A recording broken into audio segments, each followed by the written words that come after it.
It could be made over the pole and it were possible to return to the starting point on the opposite side of the supposedly isolated globe Earth, there could be no possibility of going beyond the pole as has been accomplished since 1928. No beyond could exist unless it were the originally conjectured space, the formidable factor prohibiting airplane flight and no other movement in a northerly direction from one side of the pole area and arriving on the other or the opposite side as the globe symbol indicates, is that endless land extending beyond the pole point. That land unknown to the theorists of 1543 is the land this author's treatise described as early as 1927, and it is the land beyond which Rear Admiral Richard Evelyn Byrd, researcher Richard E. Byrd, who done told you that there was land bigger than North America that he saw, and that everybody's going to be fighting for. Everybody's going to be going to Antarctica fighting for. You never heard about it again. You never heard about Antarctica again. Silence. Silence. And it is the land beyond which Rear Admiral Richard Evelyn Byrd, U.S. and a naval task force penetrated in February 1947. That's the same time as that Roswell stuff. They start covering stuff up, blaming it on some Roswell situation. In the same year, they discovered something else. You see what the real discovery was and what the cover-up was. That identical factor of land beyond applies as a prohibiting agent to any southerly movement over the South Pole, which would permit return on the northerly course to other areas of the mathematically prescribed globe Earth.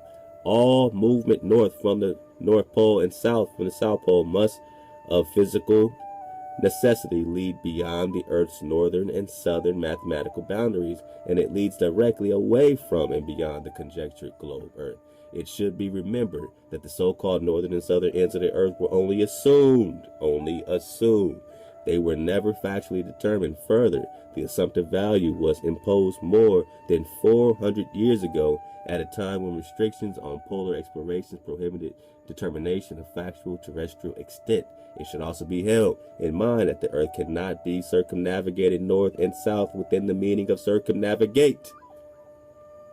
However, certain around the world flights have contributed to popular misconceptions that the Earth has been circumnavigated north and south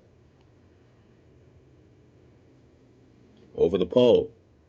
The return to North Temperate Zone areas without turning around can never be accomplished because there is no north end to the Earth.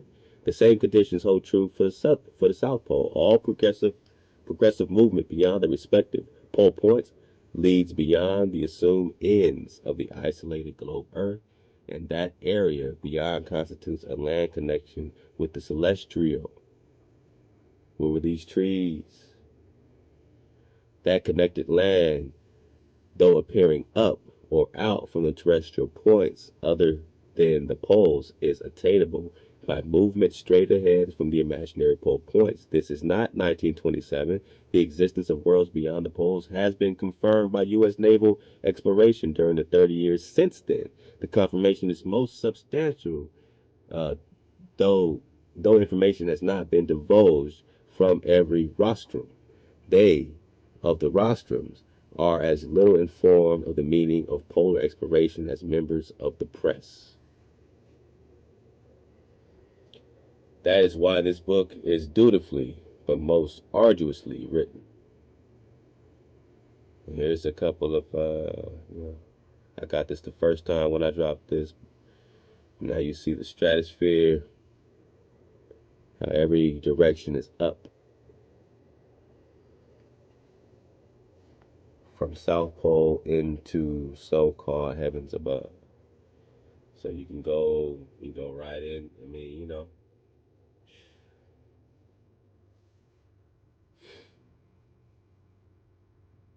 in every direction.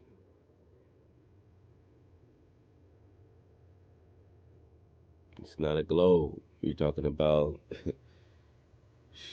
an infinite cycle of energy we're talking about. We're talking about a construction. So you tell me, do you believe in the Big Bang Theory that this accidentally happened? And if it didn't accidentally happen, does it mean that it was created scientifically? mathematically? And then you say, well, who did it? Whose consciousness could do this? And then I ask you, if you are conscious, my brother, my sister, whose consciousness are you in? And if there's only existence and there's only energy and there's only here, then I advise you get down and lay down. Get down or lay down. Get down and lay your ass down. Straight up. Don't kill. Don't steal. Honor your father, your mother. Keep one of these beautiful days. Keep your ShaBat. Just keep it, man. Vibrate with the land. Give the land a ShaBat every 7 years. The land is supposed to, you know what I'm saying, nurture and grow every 7 years. So you're talking about a divine timing once a week. I mean, a divine timing for the earth every 7 years. Your jubilees, it's all timing. It's all nature. Birds know their right time, right? All these species, they all know their right time to do this and to do that. So what's your right time? You need to get your timing back. They lied to you. Endless connecting land beyond North Pole discovered by February 1947 by Rear Admiral Richard Byrd. So this was the endless connected land from North Pole into the so-called heavens, from the South Pole into the heavens, every direction. Land, ice, water throughout the universe. Water's above, water's below. This is confirmation. Your scripture ain't lying. Firm, fixed, and immovable. It doesn't say you're spinning. It says you're firm, fixed, and immovable. U.S. Naval Force Flight 2,300 miles beyond South Pole, January 13, 1956. Connecting land discovery beyond the South Pole, December 1928 by Rear Admiral Richard E. Byrd. All right, capture, sir. So he had a co-signer. The universe as it must deceptively appear as it has been misinterpreted throughout the ages. So it's a deceptive appearance, and it's been a misinterpretation of a disconnect. Land to sky, 7 to 10 miles, oxygen. Land to sky, 7 to 10 miles of oxygen. So you only get 7 to 10 miles, so the Most High only allows you so high. You're built for this land. You're built for this ecosystem. Don't you get it? You're not built for any other place. There is no other planet for you. This is your ecosystem. This is your playground. This is your order. You're built here, just like a dolphin swims in a certain, you know what I'm saying, part of the ocean, whatever the case is, terrain, whatever it is. You know what I'm talking about. I mean, everything has a polar bear is where a polar bear is supposed to be. A polar bear does not send his children, you know what I'm saying, to a grizzly bear to raise them. They can't teach a grizzly bear can't teach a polar bear how to be a polar bear. Nor can these people teach you how to be you. If there's that distinction in bears and birds, imagine your distinction in your tribes. But they hijacked you as if we're all just one family. And how come everybody did not suffer with us? So everybody will not rise with us. The created universe as it exists on a physical connected plane with the earth, where every area is endowed with identical earth attributes. 7 to 10 miles of oxygen, so that's the difference. Alright, everything looks above, in a blank stratosphere because of the deception. It looks like that. In reality, there is no up, it's just everywhere. Everywhere is up. So up into the sky, you only get 7 to 10 miles of oxygen. Stratosphere is any part of Earth's luminous outer sky. As proven, it's just another star or planet. As proven, it's just another star or planet. So any part of the Earth's luminous outer sky, as proven, is just another star or planet. So it looks like stars and planets. It's just another part of Earth's luminous outer sky. So when these people are worshiping the energies of this Zeus, right, this Jupiter, they worship Jupiter, they worship Saturn, they're worshiping areas of this energy. They're worshiping these energetic areas of the celestial, but they're trapped there because they still can't get above the firmament. Above this is higher vibrations. Or should I say outside of this? You can go up or you can go out.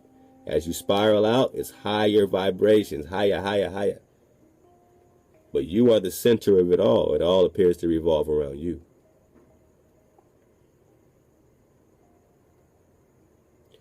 So we're going to finish this last part here and make our dismount. Let's see where we left off at. The rostrums are as little informed of the meaning of the polar explorations as members of the press. That is why the book is dutifully but most arduously written effort to peer over the top of the world, so-called to determine what actually exists beyond the supposed terrestrial ends. Further, reason may have been that one does not perilously attempt to penetrate into a beyond which his concept denies. If concept has not first established the thing or condition, in this case land beyond the poles, it cannot and does not exist despite its reality. Despite the lamentable restrictions of theory, men have persistently wondered about the Earth's extent. The earliest attempt to reach the North Pole point and to satisfy that curiosity was made by Sir Martin Frobisher of England in 1578, but the notable accomplishment of just reaching the pole point could in no manner permit determination of territory extending beyond the pole point and out of bounds of the theorized Earth globe.